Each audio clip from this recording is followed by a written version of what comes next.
కృష్ణా జిల్లా వ్యాప్తంగా వరద ప్రవాహం వల్ల నష్టపోయిన పంటలను ఆస్తులను అంచనా వేయడానికి కేంద్ర బృందం కృష్ణా జిల్లాలో పర్యటిస్తుందని కలెక్టర్ డి బాలాజీ తెలిపారు. గన్నవరం, గుడివాడ, నందివాడ, పెలమలూరు ప్రాంతాల్లో కేంద్ర బృందం పర్యటిస్తుందని తెలిపారు. ఇప్పటికే అధికారులు ఫోటో గ్యాలరీలను ఏర్పాటు చేశారని తెలిపారు.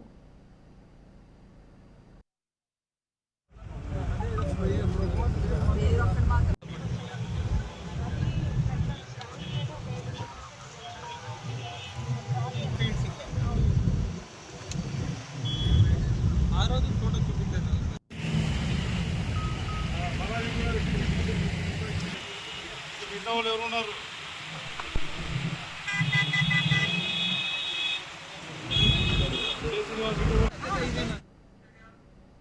ఆ రోజు ఫోటో చూపించాను.